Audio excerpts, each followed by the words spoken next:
Hi, I'm Lisa Ruble from Quilty Zest, and today I'm going to show you how to put together the Merry and Bright wall hanging, or could be table topper, from Sit and Sew Fabrics. This is a kit that you can purchase to make what you see right here. And what's great about this kit is it includes pre-stitched embroidery blocks to go along with your piecing. So let's take a look at what we've got. We've got 3 different fabrics. This green and navy plaid, this tree fabric, nice snowy trees, and then we've got the applique blocks. We've got 4 of the snowflake blocks right here done in navy stitching, and then the Merry and Bright for the center. Those are done on a white on white fabric that's also included in the kit for making the flying geese. So I'm going to walk you through how to put this project together. It is a great seasonal quilt project, and it goes together super quickly because it's got 4 large flying geese blocks, the framed embroidery blocks, and that's it. So you can even get it done before the holidays this year. And like I mentioned, this is a kit that is available on Sit and Sew Fabrics website. It is called Merry and Bright, and it comes with, in addition to the fabric I showed you, the written pattern directions, but I'll be walking you through all of the steps to put this together today. So my favorite part of this quilt is the fact that it includes all of these pre-stitched embroidery blocks. I love the way embroidery looks, but I don't have an embroidery machine, so most of my quilts don't have any embroidery in them. But because this kit includes the pre-stitched embroidery blocks, I can get that embroidery look without having to have the machine myself.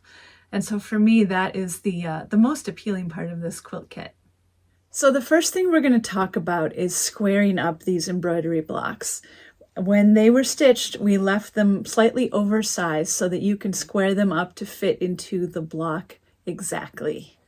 When it's time to trim these pre-embroidered blocks to size, the first thing you want to do is give them a good press. And they may be slightly wrinkled from being packaged up, but also it just makes sure that we've got it as smooth as possible before we do some trimming. So I've got mine pressed now.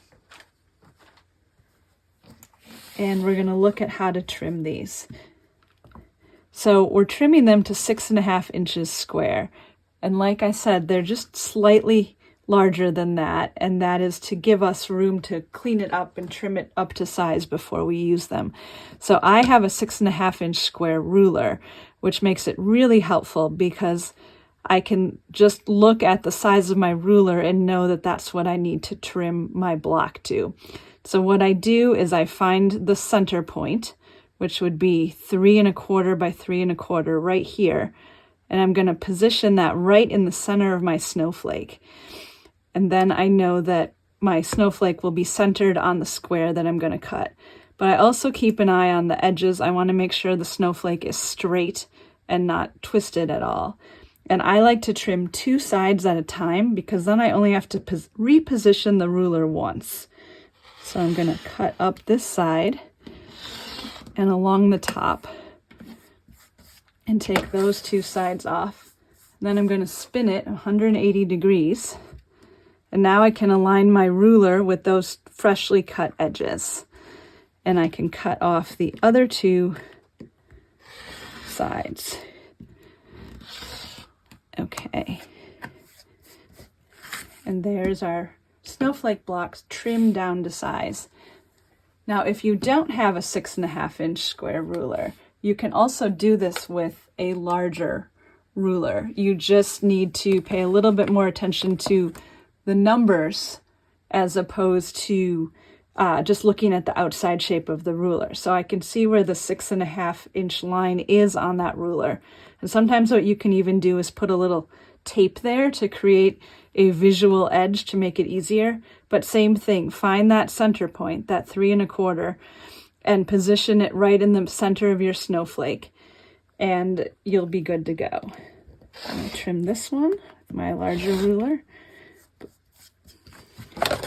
And then same thing, I'm going to rotate it, and then I'm going to find the 6.5 inch square lines on the ruler and align those with those edges I just cut.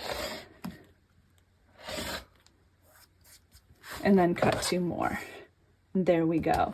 So you're going to do that with all 4 of your snowflakes. So I'm showing you my Merry and Bright square already trimmed and with the borders added. I skipped ahead a little bit, but I'm going to show you what you want to look for. In addition to making sure that the Merry and Bright is centered on your 12.5 inches square, I'm also going to use the ruler lines to make sure that my words are straight. So I'm going to look at those lines that are below the words, and I don't want it to be something like this where the words will be crooked. So I'm just going to use those ruler lines as a visual guide to make sure that I'm trimming my piece straight. And we'll be trimming Merry and Bright to 12.5 inches square. Once all of your embroidered blocks are trimmed, it's time to add the frames to them. So we're going to start out by adding 2-inch by 6.5-inch strips to the sides, and then 2-inch by 9.5 strips to the top and bottom. When you press these seams, press away from our light colored center embroidery block. You're going to make 4 of these with the snowflake center, and then do the same thing with the Merry and Bright block with the larger strips to get that framed out. And same thing, press your seams out from your center embroidered block. And the next thing we're going to look at is cutting the large rectangles that we need to make these flying geese blocks. We're going to be using a directional fabric for that, this beautiful snowy pine tree fabric. And we're going to talk about cutting pieces that are actually larger than what size rulers you might have and the easiest way to do that. Let's take a look at how to cut the rectangles from our snowy tree fabric for the flying geese units. We need to cut 4 pieces that are 9.5 inches by 18.5 inches. And that's typically bigger than rulers that most people have. So we're going to start out by squaring up the raw edges. So I've got a nice straight line to start with. And you'll notice that we're doing this so that the trees run up and down. And that's the orientation we want them to have for our blocks. So what I'm going to do is I've got a 6-inch ruler here, and then this ruler is 3.5 inches, which gives me my 9.5. So I'm going to align the long edge of my 3.5-inch ruler with that freshly cut edge, and then butt my 6-inch ruler up against it. And that gives me a width of 9.5, because like I said, most people don't have rulers that are 9.5 or larger wide by the half of the length of fabric. The other option would be to do it with a square ruler, which then you have to be moving it up and down the fabric. So I've got my 9.5-inch width, and I'm going to cut.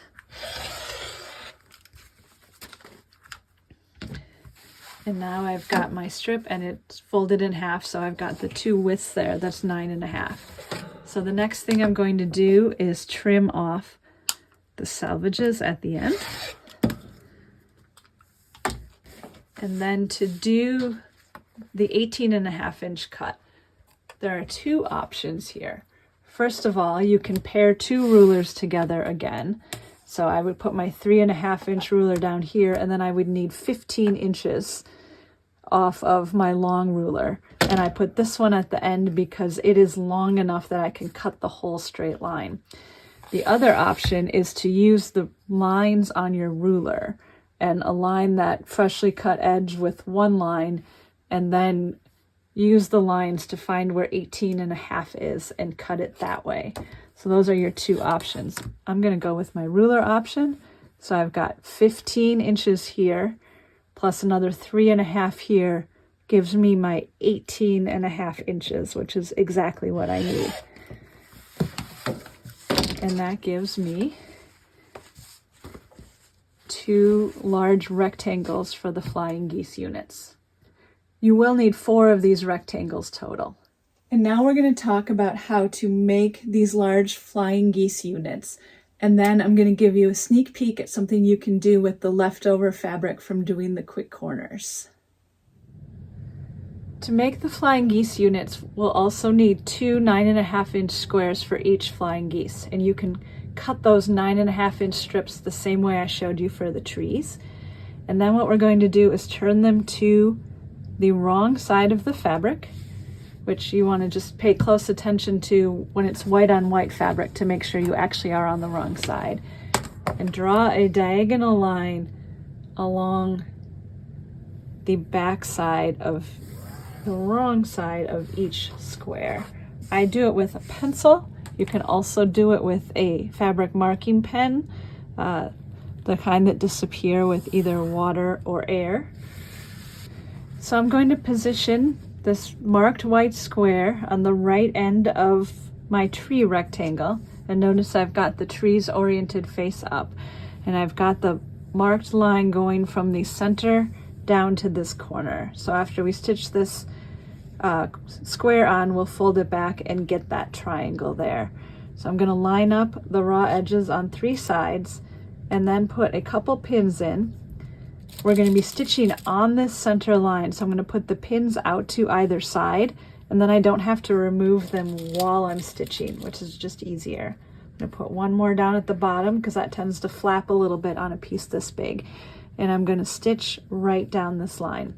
Now when I do this, you can start from either end. I find it easier to start up here in the center because there's a little more fabric here for the feed dogs of your machine to grab on, so it's likely to give you a smoother start.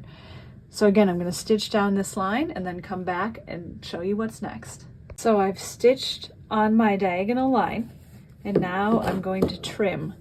But what I'm going to do first is pull out these 2 pins and leave that guy there, and I'll tell you why in a minute.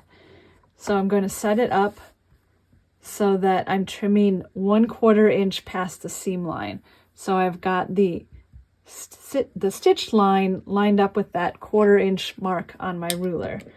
And I'm going to cut off this triangle and hang on to that, and then come over to the iron and press it open. And I'm going to press towards that lighter fabric. There we go. Okay.